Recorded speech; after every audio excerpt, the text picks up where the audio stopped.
À l'appel de Noé, on avait vu l'appel d'Abraham. Donc on va essayer d'évoluer dans le même ordre d'idées, parce qu'on a beaucoup d'appels à voir, bibliquement parlant. Aujourd'hui, on va essayer de voir un peu Moïse, la manière dont Dieu appelle Moïse.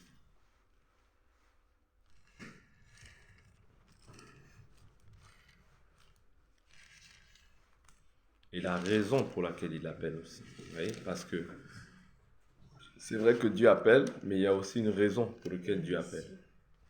Ok? Je suis dans le livre de Exode.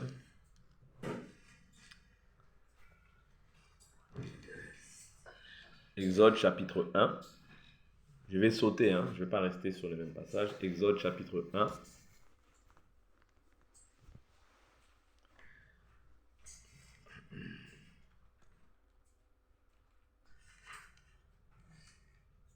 Verset 6. Joseph mourut, ainsi que tous ses frères et toute cette génération-là. Les Israélites furent féconds, proliférèrent, se multiplièrent et devinrent de plus en plus puissants. Et le pays en fut rempli. Un nouveau roi vint à régner sur l'Égypte, lequel n'avait pas connu Joseph. Il dit à son peuple, « Voilà le peuple des Israélites, qui est plus nombreux et plus puissant que nous. Allons, montrons-nous habiles à son égard, de peur qu'il ne se multiplie. Car s'il survenait une guerre, il se joindrait à ceux qui nous haïssent pour nous combattre et sortir ensuite du pays. Alors on établit sur lui des chefs de corvée afin de l'accabler de travaux pénibles.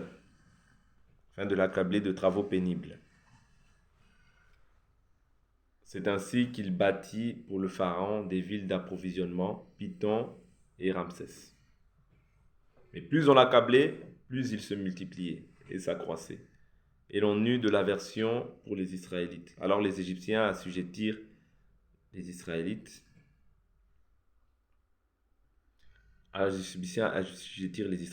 à une servitude rigoureuse. Ils leur rendirent la vie amère par un rude travail avec l'argile et les briques, et tout le travail des champs, c'est-à-dire par tout le travail auquel on la servissait avec rigueur. Le roi d'Égypte parla aussi aux sages-femmes des Hébreux, nommées l'une Shifra et l'autre Poua. Il leur dit, quand vous accoucherez les femmes des Hébreux et que vous les verrez sur les sièges, si c'est un garçon, faites-le mourir. Si c'est une fille, elle pourra vivre. Mais les sages-femmes craignaient Dieu et n'agissaient pas comme le leur avait dit le roi d'Égypte. Elles laissaient vivre les enfants. Les enfants mâles, on est d'accord. Le roi d'Égypte appela les sages-femmes et leur dit, pourquoi avez-vous agi ainsi et avez-vous laissé vivre les enfants? Les sages-femmes répondirent au pharaon, c'est que les femmes des Hébreux ne sont pas comme les femmes égyptiennes. Elles sont pleines de vie et accouchent avant l'arrivée de la sage-femme. Dieu fit du bien aux sages-femmes et le peuple se multiplia et devint très puissant. Parce que les sages-femmes avaient eu la crainte de Dieu, Dieu fit prospérer leur famille. Alors le pharaon donna cet ordre à tout son peuple. Vous jetterez dans le Nil tout garçon qui naîtra, mais vous laisserez vivre toutes les filles. Je saute, je vais au chapitre 2,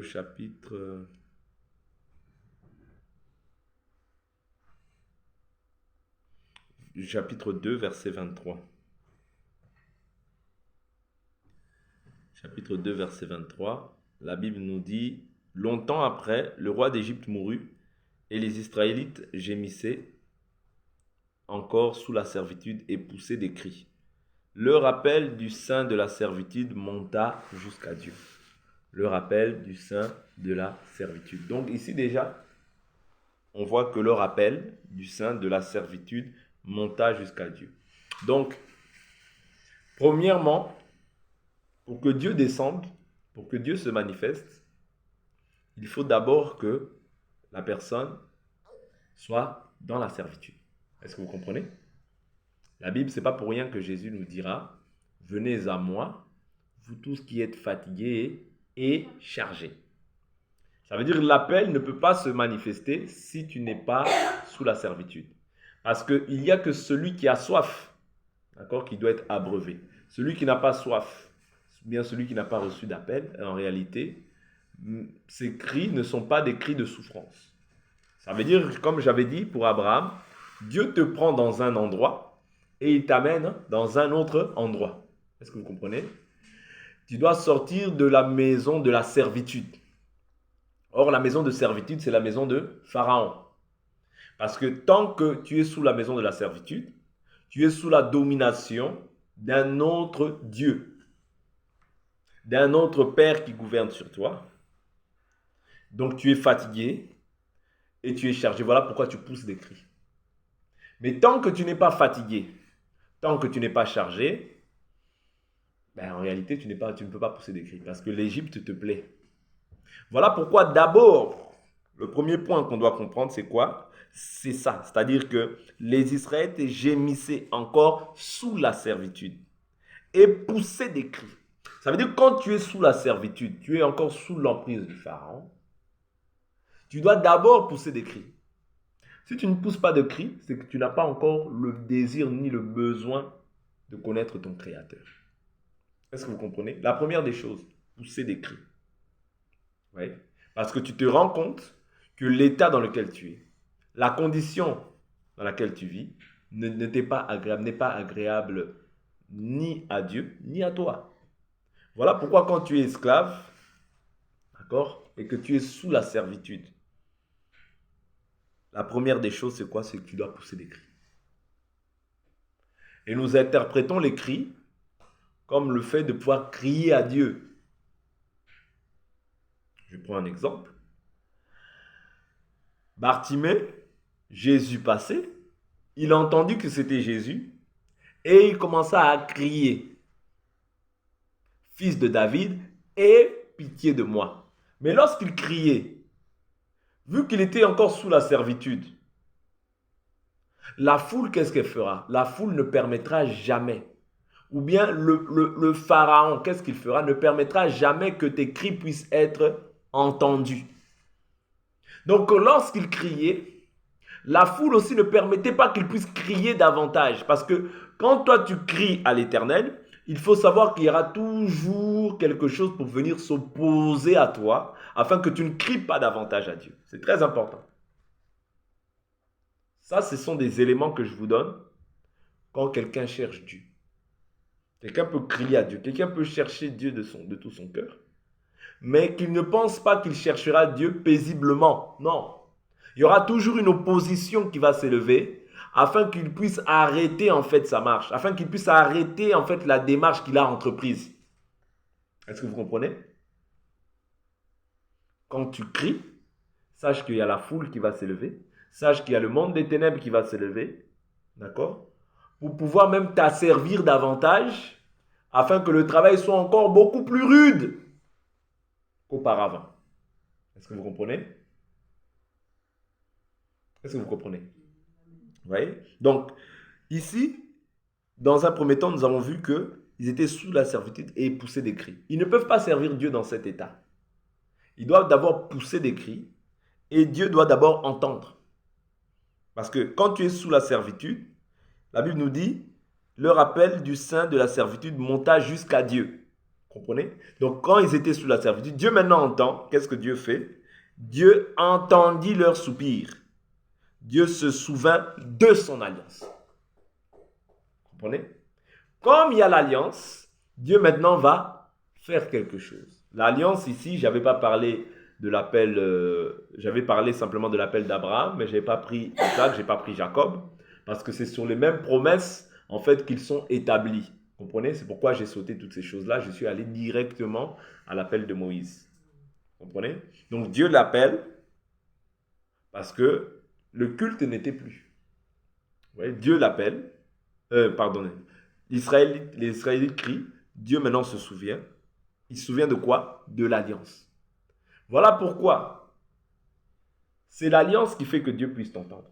Ce n'est pas parce que tu cries. Non, c'est l'alliance. Parce que l'alliance, c'est une garantie.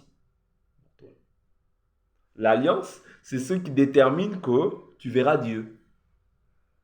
Voyez? Voilà pourquoi Jésus a dit que je répands ce vin, le vin de la nouvelle alliance. Vous voyez? C'est la nouvelle alliance. C'est à cause de l'alliance que toi, tu es connu de Dieu. C'est à cause de l'alliance que toi, maintenant, Dieu habite en toi par son esprit. C'est l'alliance. Sans l'alliance, tu n'es rien. C'est pour ça que je dis que sans Christ, sans le Fils en toi, tu ne peux pas connaître Dieu. Vous voyez? C'est le Fils qui fait que Dieu puisse s'arrêter sur toi. Donc c'est l'alliance. Dieu s'est souvenu de son alliance qu'il avait traitée avec Abraham et sa descendance. Dieu regarda les Israélites et Dieu prit conscience de leur situation. Oui. Mais maintenant, quand Dieu prend conscience de leur situation, qu'est-ce qu'il fait? Il envoie un serviteur.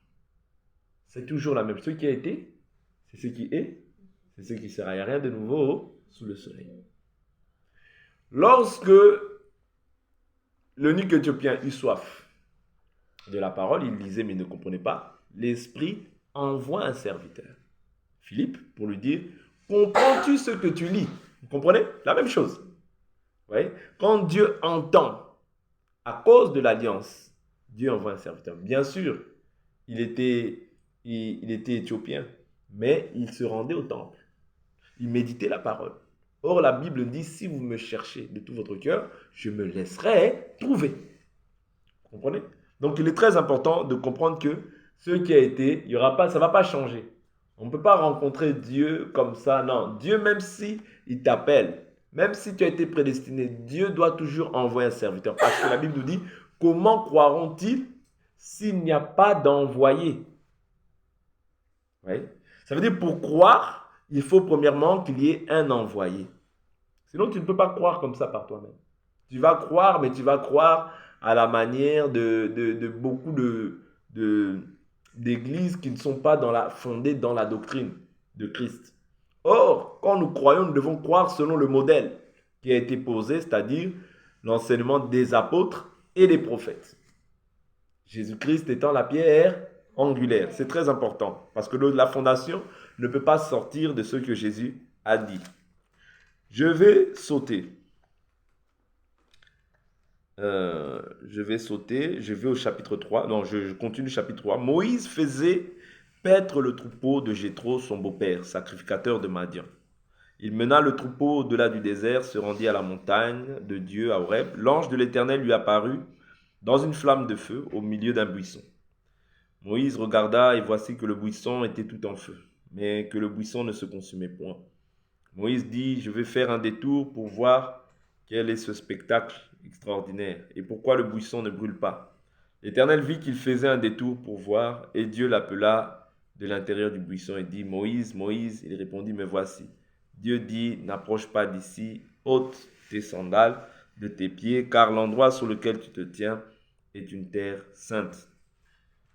Et il ajouta, c'est moi, le Dieu de ton père, le Dieu d'Abraham, le Dieu d'Isaac, le Dieu de Jacob. Dieu fait quoi? Il rappelle son alliance. Vous comprenez? C'est moi, le Dieu de ton père, le Dieu d'Abraham, le Dieu d'Isaac et le Dieu de Jacob. Moïse se cacha le visage, il craignait de diriger ses regards vers Dieu. C'est-à-dire, Dieu ici est en train de rappeler à Moïse l'alliance qu'il a faite avec ses pères. Voilà pourquoi ils sont aimés de Dieu. Ils sont aimés de Dieu à cause de leur père. Vous voyez? Ils sont aimés de Dieu à cause de leur père. À cause de leur père qui ont traité l'alliance. Il dit, l'Éternel dit, j'ai bien vu la misère de mon peuple qui est en Égypte, et j'ai entendu son cri à cause de ses oppresseurs, car je connais ses douleurs. Je suis descendu pour le délivrer de la main des Égyptiens et pour le faire monter dans ce pays, dans un bon et vaste pays, dans un pays découlant de lait et de miel, dans la région où habitent les Cananéens, les Hittites, les Amoréens, les Phéréziens, les Héviens, les Yébousiens. Maintenant, le cri des Israélites est venu jusqu'à moi, et j'ai vu l'oppression que leur font subir les Égyptiens. Maintenant, va, je t'envoie vers le Pharaon, fais sortir d'Égypte mon peuple, les Israélites. Moïse dit à Dieu, qui suis-je pour aller vers le Pharaon et pour faire sortir d'Égypte les Israélites? Dieu dit, je suis avec toi, et voici quel sera pour toi le signe que c'est moi qui t'envoie. Quand tu auras fait sortir d'Égypte le peuple, vous rendrez un culte à Dieu sur cette montagne. Vous voyez? C'est-à-dire Dieu est en train maintenant d'établir non simplement la feuille de mission de Moïse et la finalité aussi. Vous comprenez? La finalité, c'est rendre un culte à Dieu sur la montagne. Vous voyez? Donc Dieu est en train de lui montrer tout ce qu'il doit en fait accomplir. Il dit même à Moïse quel a été le but, quelle a été en fait la raison pour laquelle il est venu. C'est-à-dire qu'il a dit, j'ai entendu les cris des Israélites et aussi les oppresseurs qui étaient en train d'agir envers eux. Vous voyez? Et il dit quoi? J'ai vu l'oppression que leur font subir les Égyptiens. Maintenant, va, je t'envoie vers le Pharaon. Fais sortir d'Égypte mon peuple, les Israélites. C'est-à-dire que ici, Moïse n'agit pas selon ses pensées. Non. Dieu donne un ordre, Moïse exécute. Vous voyez? Donc, il dit, Moïse dit à Dieu, qui suis-je pour aller vers le Pharaon et pour faire sortir d'Égypte les Israélites? Dieu dit, je suis avec toi. Ah, vous comprenez? Quand Dieu est avec toi, ça change l'histoire. Tu sais, tu peux faire les choses par toi-même, c'est bien, mais ça aura peu de résultats. Mais quand Dieu dit, je suis avec toi, ça change le cours de l'histoire. Souvenez-vous, Pierre était en train de pécher. Il était en train de pécher, il dit au Seigneur, Seigneur, nous avons péché toute la nuit, nous n'avons retrouvé aucun poisson. Vous voyez? Mais le Seigneur dit, balance maintenant, comment on appelle ça? Le filet, voilà, le filet, il y aura des poissons. Il dit, sur ta parole, je le ferai. Et il ne put même pas ressortir tous les poissons. Vous voyez? Voilà pourquoi je dis toujours qu'avec le Seigneur, quand tu fais des choses conduites par le Seigneur, avec l'aval du Seigneur, il y aura toujours du fruit. Mais si tu fais des choses par habitude, vous voyez, par la chair, ça ne portera pas de fruit. Vous voyez? Parce que le fruit, en réalité, c'est l'œuvre de Dieu. Aujourd'hui, beaucoup de gens s'improvisent, ils font comme si c'était leur œuvre. Non, c'est l'œuvre de Dieu. Voilà pourquoi c'est sur la parole de Dieu que nous faisons les choses. Et nous ne faisons pas les choses selon nos raisonnements. Parce que ce n'est pas notre œuvre, en réalité. Vous voyez? Quand les apôtres se sont réunis dans la chambre haute, le Seigneur a dit, ne bougez pas. Vous voyez? Jusqu'à ce que je vous envoie ce que je vous avais promis. Si cela aurait été autrement, les apôtres auront bougé, oh mais non Seigneur, c'est bon, on a la connaissance, on fait comme on veut. Non. Dans les choses de Dieu, on ne fait pas comme on veut. Dans les choses de Dieu, il y a un ordre établi. On suit l'ordre pour pouvoir porter du fruit. Parce que comme la mission, c'est Dieu qui la connaît, c'est lui aussi qui va permettre aussi qu'il y ait un temps aussi dans la période dans laquelle il doit te former. Et c'est lui aussi qui va t'envoyer. Et quand il va t'envoyer, ça va produire du fruit parce que il sait en fait où est-ce que tu vas produire du fruit. Voilà pourquoi, même lorsque Paul, à la manière des hommes, il voulait retourner à Jérusalem, le Seigneur il a dit non, ne retourne pas là-bas, ils n'écouteront pas ton témoignage. Mais Paul peut s'entêter aussi dire je vais à Jérusalem. Parce qu'il me connaissait avant, parce que j'étais un grand serviteur. Le Seigneur, parce que le Seigneur étant celui qui sonde les cœurs et les reins, ouais, il connaît toutes choses avant même que toi tu fasses la chose. Mais souvent, nous, on veut diriger le Seigneur et nous ne voulons pas laisser le Seigneur nous diriger. Voilà pourquoi dans l'ordre de mission, il est très important, quand Dieu t'appelle, de te soumettre absolument à ce que Dieu attend de toi. Ne fais pas les choses par toi-même. Tu vas échouer. Et tu vas te fatiguer. Parce que Pierre était fatigué. Il a pêché toute la nuit, il n'avait rien trouvé. Vous voyez? Même pas un poisson. Il dit, nous n'avons rien trouvé. Mais celui-là, il dit, mais sur ta parole, je lancerai le filet. Et lorsqu'il lance sur la parole du Seigneur, c'est là où ça porte du fruit. Là aussi, c'est l'erreur que font beaucoup de gens. À croire que c'est par nous-mêmes qu'on peut faire. C'est par mes propres forces. Tu vas te fatiguer. La Bible nous dit que le Seigneur a ajouté chaque jour à l'église ceux qui étaient, le Saint-Esprit a ajouté chaque jour à l'église ceux qui étaient sauvés. C'est-à-dire que ce n'était pas l'effort de l'homme, mais c'était l'Esprit qui était en train de convaincre par le moyen de la prédication. Vous voyez? C'était le Seigneur qui était en train de convaincre par le moyen de la prédication afin de sauver tous ceux qui étaient éloignés du Seigneur. Est-ce que vous comprenez? C'est le Seigneur qui fait son œuvre. Ne croyons pas, même si c'est le Seigneur qui fait son œuvre. C'est le Seigneur qui appelle les gens. C'est le Seigneur qui va faire toutes choses. Voilà pourquoi nous devons simplement nous soumettre à sa volonté et que sa volonté se fasse. Mais si tu essayes de ramener tes pensées dans les choses de Dieu, précipiter les pas. La Bible nous dit que celui qui précipite ses pas tombe dans le péché. Voilà pourquoi il est très important de rester calme. Tant que Dieu ne t'a rien dit, reste calme. Reste calme, apprends, écoute, jusqu'à ce que Dieu te dise maintenant, va. Et quand tu iras avec la parole du Seigneur, voilà pourquoi Moïse n'a pas échoué. Voilà pourquoi tous ceux qui ont fait la volonté de Dieu selon le modèle n'ont pas échoué. Pourquoi? Parce qu'ils ont fait la chose selon la volonté. Mais quand tu commences à ramener ta volonté, oh mais je suis déjà éloquent, j'ai déjà la connaissance, j'ai déjà ça, tu vas échouer. Assurément, pourquoi? Parce que ce n'est pas Dieu. Même si la chose peut paraître belle aux yeux des hommes, mais comme ce n'est pas Dieu qui t'a donné le mandat de faire la chose, tu échoueras. Tu échoueras certainement. Autant que cette promesse était certaine et que si tu l'attends, elle s'accomplira. Autant aussi, c'est une promesse que si tu n'écoutes pas la volonté de Dieu, si tu n'attends pas le moment de Dieu, tu échoueras. Sois-en sûr. Parce que l'œuvre, elle n'appartient pas à un homme, mais l'œuvre appartient à Dieu. C'est très important de comprendre ça. C'est Dieu qui dit, Dieu va, je t'enverrai vers Pharaon. Va, je suis avec toi. Vous comprenez? Et c'est ça qui va garantir l'assurance. Regardez, je crois que c'était dans le livre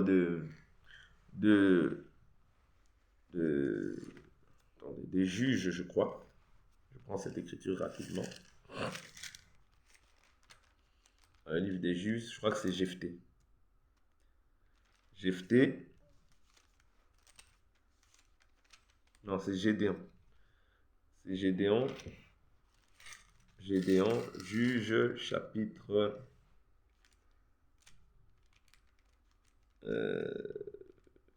Juge, chapitre... Juge, chapitre 7.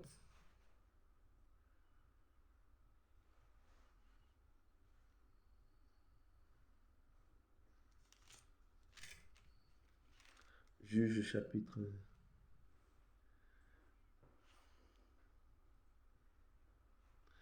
Voilà, Juge, chapitre 7, verset 14, verset 13. Gédéon arriva et voici qu'un homme racontait un rêve à son camarade. Il disait, j'ai fait un rêve et voici qu'un pain d'orge grillé roulait dans le camp de Madian. Il est venu jusqu'à la tente, l'a heurté et elle est tombée. Il a retourné sans dessus-dessous et elle a été renversée. Son camarade répondit, ce n'est rien d'autre que l'épée de Gédéon, fils de Joas, homme d'Israël. Dieu a livré entre ses mains Madian et tout le camp. Lorsque Gédéon eut entendu le récit du rêve et son explication, il se prosterna, revint au camp d'Israël et dit, levez-vous car l'Éternel a livré entre vos mains le camp de Madian. Vous voyez, ici, Dieu lui avait déjà dit. Vous voyez, mais Dieu lui montre encore des hommes qui ont fait un songe et il donne l'explication afin qu'ils soient encore fortifiés aussi, encouragés aussi et qu'ils puissent maintenant accomplir la mission que Dieu a promise pour lui. Vous comprenez? Voilà pourquoi je dis que c'est très important d'attendre le temps de Dieu. Sans le temps de Dieu, tu vas échouer. Vous voyez? Donc là, Dieu lui montre qu'est-ce qu'il doit faire, qui est-ce qu'il doit combattre. Vous voyez? Et Dieu lui dira par la suite, je te ferai Dieu pour Pharaon. Vous voyez? Donc, il dit, c'est moi qui suis avec toi. Quand tu auras fait sortir d'Égypte le peuple, vous rendrez un culte à Dieu sur cette montagne. Donc, le but ultime, c'était de rendre un culte à Dieu. Ouais, rendre un culte à Dieu sur la montagne. Le culte, on ne le rend pas n'importe où, on le rend sur la montagne. Or, la Bible nous dit, je fixe mes regards vers les montagnes, d'où me vient le secours me vient de l'Éternel, qui a créé les cieux et la terre. La montagne ici, c'est rendre un culte selon le modèle du ciel. Tu ne peux pas rendre un culte si tu n'es pas enseigné. Tu dois rendre un culte que quand tu as l'enseignement. C'est une fois que tu es enseigné que tu peux rendre un culte à Dieu. Avant cela, tu ne peux pas rendre un culte à Dieu. C'est l'enseignement qui te permettra de rendre un bon culte à Dieu. Vous comprenez? Sans l'enseignement, tu ne pourras pas rendre un culte à Dieu. Voilà pourquoi on rend un culte à Dieu dans la montagne. Ici, la montagne, ne la voit pas comme une montagne physique. Voilà comme le ciel, comme étant le ciel. Oui. Que ta volonté soit faite sur la terre comme au ciel. Oui. Ça veut dire le culte, c'est le modèle du ciel. Le culte, ce n'est pas... Le culte, c'est le ciel qui vient maintenant habiter sur la terre afin qu'on suive ce modèle. C'est ça le culte qu'on rend à Dieu. Ce n'est pas un culte charnel. Non, c'est un culte qu'on rend à Dieu selon le modèle que lui-même a établi. Voilà pourquoi il doit donner sa loi. Et après cela, on rend un culte. Vous comprenez? C'est très important. Je continue.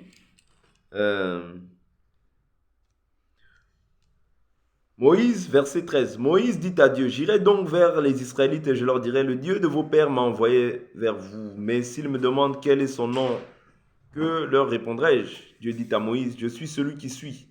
Et il ajouta, c'est ainsi que tu répondras aux Israélites. Celui qui s'appelle Je suis m'a envoyé vers vous.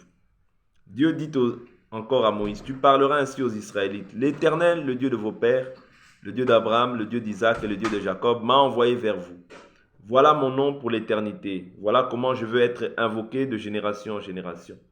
Va, rassemble les anciens d'Israël et dis-leur, l'Éternel, le Dieu de vos pères, m'est apparu. Le Dieu d'Abraham, d'Isaac et de Jacob, il l'a dit, je vous ai vraiment visité. J'ai vu ce qu'on vous fait en Égypte.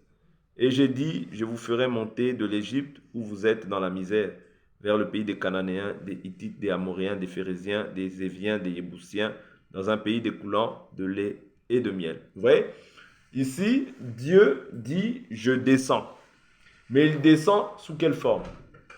Il descend sous la forme de Moïse. C'est-à-dire, il vient dans Moïse. Aujourd'hui, c'est ce que Jésus aussi a fait. Jésus a dit quoi? Celui qui vous écoute, il fait quoi? Il m'écoute. Celui qui vous écoute, écoute celui qui m'a envoyé. C'est-à-dire que celui qui n'écoute pas, en réalité un serviteur de Dieu, il n'écoute pas Dieu. Vous voyez? Mais on peut dire, oh non, moi je crois qu'en Dieu, oh, moi je respecte que Dieu. Non, ça c'est faux. C'est-à-dire que tu écoutes Dieu aujourd'hui au travers des serviteurs. Si tu n'écoutes pas les serviteurs, tu n'écoutes pas Dieu. Et ça aussi c'est un péché, que les gens oublient souvent. Ouais. Voilà pourquoi Dieu là, il n'est pas descendu physiquement. Non, il est descendu sous la forme de Moïse. Quand je dis sous la forme de Moïse, c'est-à-dire qu'il était avec Moïse. Donc comme il est avec Moïse, c'est Moïse qui a le modèle. Ouais. À ce moment-là, si Israël n'écoute pas Moïse, Israël n'écoute pas Dieu. Est-ce que vous comprenez? C'est très important. Parce que la Bible nous dit, tu regarderas le sacrificateur comme étant saint. Le regard que nous devons avoir vers le sacrificateur, c'est d'être un regard comme étant saint. C'est très important ces choses-là. Donc Dieu leur dit que voilà, je vous donnerai, il fait les promesses que voilà, je vous donnerai tous ces pays en héritage, les pays découlant de lait et de miel.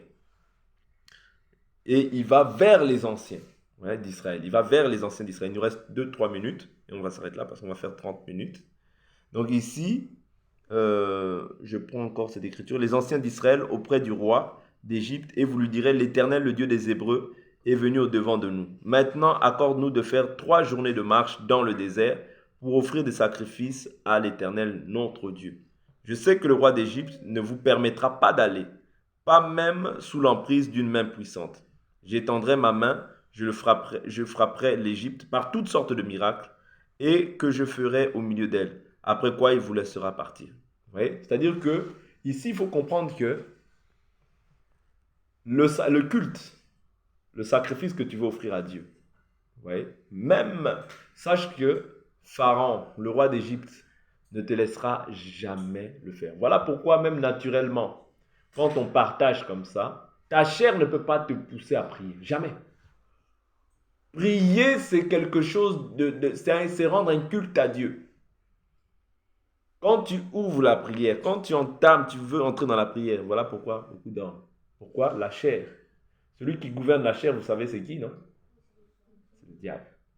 Donc le pharaon, c'est l'image du diable. Voilà pourquoi cette chair-là, tu dois appliquer la violence sur ta chair, te dire, je vais prier. Je vais écouter la parole. Parce que la chair ne doit pas te diriger. Si tu es dirigé par ta chair, tu mourras. Mais si par l'esprit tu fais mourir les désirs du corps, tu vivras. Amen.